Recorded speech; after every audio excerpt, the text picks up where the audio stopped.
ਭਾਜੀ ਕਿ 500 ਵਾਲੀ ਆਫਰ ਬੰਦ ਕਰਤੀ ਹੈ ਤੁਸੀਂ। ਨਾ ਜੀ ਨਾ, ਕੋਈ 500 ਵਾਲੀ ਆਫਰ ਨਹੀਂ, ਬਹੁਤ ਹੀ ਵਧੀਆ ਡਿਜ਼ਾਈਨ ਦੇ ਰਹੇ ਆ ਰੱਖੜੀ ਵਾਸਤੇ। ਭੈਣਾਂ ਦੇ ਫੋਨ ਆ ਰਹੇ ਨੇ ਕਿ ਸਾਨੂੰ ਰੱਖੜੀ ਤੇ ਕੀ ਦੋਗੇ। ਇਹ ਭਾਜੀ 500 ਵਾਲੇ ਸਾਰੇ? ਇਹ ਸਾਰੇ 500 ਵਾਲੇ ਨੇ। ਰੱਖੜੀ ਤੇ ਵੀ ਤੁਹਾਨੂੰ 500 ਵਾਲੇ ਬੜੇ ਵਧੀਆ ਡਿਜ਼ਾਈਨ ਦੇਣੇ ਨੇ, ਔਰ ਬਿਲਕੁਲ ਨਵੇਂ ਤੋਂ ਨਵੇਂ ਡਿਜ਼ਾਈਨ ਦੇਣੇ, ਨਵੇਂ ਤੋਂ ਨਵੇਂ ਕਲਰ ਆਏ ਨੇ, ਬਿਲਕੁਲ ਨਵੀਂ ਡਿਜ਼ਾਈਨਿੰਗ ਆਈ ਹੈ। ਤੁਸੀਂ ਚੈੱਕ ਕਰ ਸਕਦੇ ਹੋ ਡਿਜ਼ਾਈਨ, ਤੁਸੀਂ ਜਿਹੜਾ ਵੀ ਦੇਖੋਗੇ ਇੱਕ ਤੋਂ ਇੱਕ ਵਧੀਆ ਆਣਾ। ਸੂਟ ਦਾ ਰੇਟ ਸਿਰਫ 500 ਰੁਪਿਆ। ਆਫਰ ਦੇ ਵਿੱਚ ਆਈਟਮਾਂ ਸਾਰੀਆਂ, ਕੋਈ 800 ਨਹੀਂ, ਕੋਈ 900 ਨਹੀਂ, ਕੋਈ 1000 ਨਹੀਂ, ਸਿਰਫ 500 ਰੁਪਿਆ।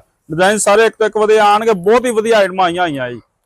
ਮੋਂਗਾ ਕਲਾਥ ਹਾਊਸ, ਮੇਨ ਬਾਜ਼ਾਰ, ਫਿਰੋਜ਼ਪੁਰ ਸਿਟੀ। ਸਾਡੇ ਪੇਜ ਨੂੰ ਤੁਸੀਂ ਫੋਲੋ ਵੀ ਕਰੋ, ਸ਼ੇਅਰ ਵੀ ਕਰੋ, ਲਾਈਕ ਵੀ ਕਰੋ। ਜਿਹਨੇ ਵਿਜ਼ਿਟ ਕਰਨੀ ਵਿਜ਼ਿਟ ਕਰੋ, ਜਿਹਨੇ ਆਰਡਰ ਤੇ ਮੰਗਾਣਾ ਆਰਡਰ ਤੇ ਮੰਗਾਓ। ਵੈਰਾਈਟੀ ਬਹੁਤ ਹੀ ਸੋਹਣੀ ਆਈ ਹੋਈ ਹੈ ਜੀ, ਉਹ ਬਹੁਤ ਹੀ ਆਫਰ ਵਾਲੀਆਂ ਆਈਟਮਾਂ ਆਈਆਂ 500 ਰੁਪਏ ਚ ਵੀ, ਔਰ ਬਹੁਤ ਵਧੀਆ। ਜਿਹਨੇ ਸੂਟ ਲੈਣੇ ਵਧੀਆ ਚ ਵੀ ਬਹੁਤ ਵਧੀਆ ਆਫਰ ਵਾਲੀਆਂ ਆਈਟਮਾਂ ਹੈ। 2-2000 ਰੁਪਏ ਵਾਲਾ ਸੂਟ 1000 ਰੁਪਏ ਚ ਦੇ ਦਾਂਗੇ ਤੁਹਾਨੂੰ ਆਫਰ ਦੇ ਵਿੱਚ।